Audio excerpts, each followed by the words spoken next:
Hey guys, Timothy Roberts here. In this video I want to talk just for a minute about this 23-inch ride and maybe give you a little insight into my thoughts on deciding when a cymbal is finished and also addressing quirks that a cymbal may have and kind of diving into the discussion of versatility versus uniqueness and inspiration. So sometimes inspiring unique cymbals can be less versatile and provide a pretty one-dimensional way of being able to play them, whereas versatility is going to be in the area where you can play it any which way, any which volume, and it's going to give you a certain amount of clarity. So this cymbal is, in particular, is a 23-inch. It's currently at 2450 grams, which I would consider rather thin for a 23-inch cymbal. I like to think of, this is not a hard and fast rule, but I like to think of how an inch on bigger cymbals like this, an inch typically roughly equates to 200 grams. So this is being a 23-inch. If it were a 22-inch, we'd be looking at a 2250 gram cymbal. And if it were a 24-inch, we'd be looking at a 2650 gram cymbal. So definitely thin, and there are things I love about it in its current state and things I don't love about it, and we'll discuss that now. Alright, so let's check out the profile on this cymbal. Try my best to do a good angle of it. Okay, that's about as flat as I can get it. Obviously, it's not going to focus on the cymbal itself. It's just focusing on the wall behind it. But what I can tell you from being in the room is that the cymbal has a nice hook up until about here, and then it sort of levels off, and it's sort of flat all the way up to the bell. I do have a pretty good shape that it does continue an incline all the way up to the base of the bell. And if you've watched some of my other videos, you probably know that I harp on and on about flat spots and dips because they can be indicators of hums and loose spots that can hum. And so this one, given that it has kind of a hook here and then it levels off, it has a really nice sound right at the hook.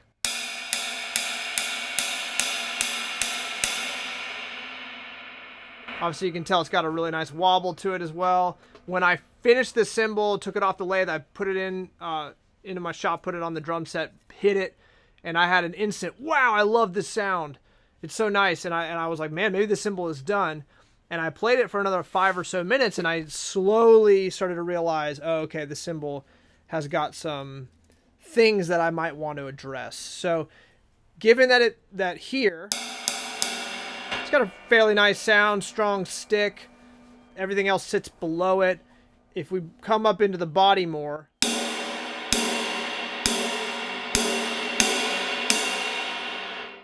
basically in the middle here, it has a note, a hum that starts to build. And that mid-rangey, low-frequency hum, it gets big enough to sort of overshadow the stick definition. Especially when I get at higher volumes. So here at the curve here, it stays a bit more controlled. But I get up into this zone, it overshadows. Then I get up to the bell, and it's not as bad. It's like it's actually worse. It's the worst it is in the center. So what am I going to do about this? So obviously there is a discussion to be had about how to finish the cymbal, and a discussion to be had to how do you decide if it's done, how do you diagnose problems, how do you do, all the things that we ask ourselves all the time. What I'm thinking for this cymbal in particular, because it is a commission for a customer, they want a really thin 23-inch cymbal, but they also really don't want it to be tall. So as it is right now, it's fairly medium-low shape. It's a fairly medium-low shape. You could maybe classify that as a low shape. I would classify it kind of medium-low. But I really don't want this to be umbrella-shaped. I do not want to get that caw, that dark, round caw sound that comes from umbrella-shaped cymbals. They actually, the person who's commissioned this cymbal from me is wanting this cymbal to replace another cymbal they have that they wanted to be their main ride, but it's just a bit too tall, and it is a bit more one-dimensional, and it's lost some of the nice spread that lower shapes can have. So I want to address this issue of that splashy chimey thing, but I also don't want to raise the the profile a ton. So I've got a number of ways I can deal with this, but this is probably the biggest thing I can say that I've learned over the years making cymbals is learn how to deal in small incremental changes when you're trying to adjust the sound of your cymbal. So oftentimes we can have an issue with a cymbal, we diagnose it, we say, oh, it needs, you know, strength right here. So then we go in and we hammer the underside for support, then we hammer the top to raise the curvature, and we do it so much that all of a sudden, bang, it's an umbrella cymbal. It's not what we want. So basically, I want the cymbal to be the same shape that it is, but I just want to add in strength here. So I'm going to be dealing in multiple, very small steps to get me to that place where I can say, I really like this cymbal. It's got a little bit more versatility. It's dialed more towards the versatile side, a little less towards the unique and funky side. So to go back to the sound, I can hear that droning hum when I play it out here, but it sits underneath the stick and provides a bed of wash that's really nice. So this cymbal could be finished if it was going to a drummer that really was going to play it in uber quiet settings and they were really going to be staying here. Maybe they'd play in like cafes or like small restaurant gigs or whatever. And that's where they're going to be playing it. I quite like that sound. I think it's great. But what if you want a more versatile cymbal that you can dig into? All of a sudden, it gets out of hand. It gets too washy. The spread overtakes the stick. And you have just a muddy sounding cymbal. So that's really where I'm coming in. I'm trying to keep the shape as is relatively, but I'm going to be changing it a little bit. I want to generally keep the low shape, but I want to add strength here. So what am I going to do? I'm going to go in and start with my big, wide face hammer that I got from Nick Downing. This thing's super heavy, super flat, wide face. And I'm going to take the area pretty much right, I'm going to find where my dip is, the range, and right in the center, I'm going to hammer spaced out a band underneath here. I want to basically give a support structure underneath. Then I'm going to assess, did I get it balanced right? Did I correct it in a way that the top tension and the bottom tension are kind of working in harmony?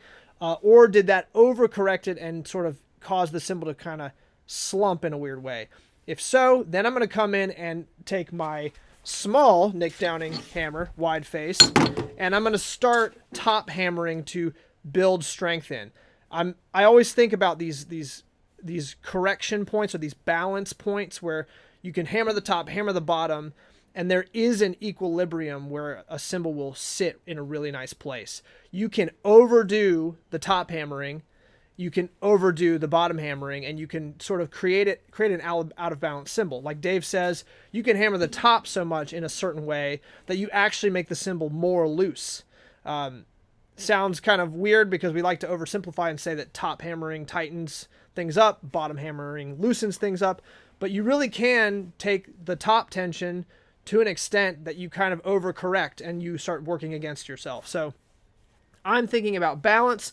I'm thinking about really, really mild adjustments, and I'm thinking about trying to keep this shape the same. So I am going to do that work right now, and I'll show a video of me playing the cymbal after I've done that, and you guys can let me know what you think. But drop a comment below. What are your thoughts on this topic, and we'll get the conversation started. See you guys soon. All right, so this is one day after I did the work, and I'll just give you a quick rundown.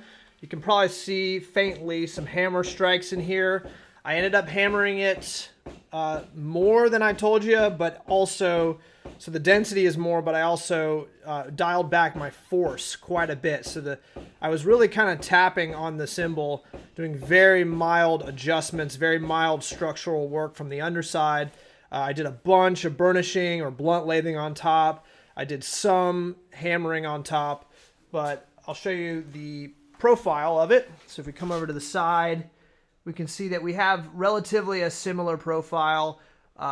It is definitely taller because when I made this hook here, I kind of locked myself into a certain height. So that is one drawback if you're looking to do those connected rings on the cymbal is that you will lock yourself into that height. If you want to get strength up in the playing surface, you're going to need to pull the rest of it up to kind of connect in a cohesive way to that flange. Otherwise, you'll have a dip, and it'll probably be pretty wide sounding, and that the hum and the spread will probably be a little overpowering, especially if you're dealing with a thin cymbal. So as we can see here, that's actually doing a better job of focusing. But yeah, we're still in a pretty low or medium, medium shape. We're not tall, we're not low. I did lose some of the nice shimmery spread that it had, and it tightened it up, and I got a little touch of that ka sound that comes from taller cymbals, but I still have a nice amount of spread to the cymbal, and I have tightened up the playing surface quite a bit so that the stick remains on top.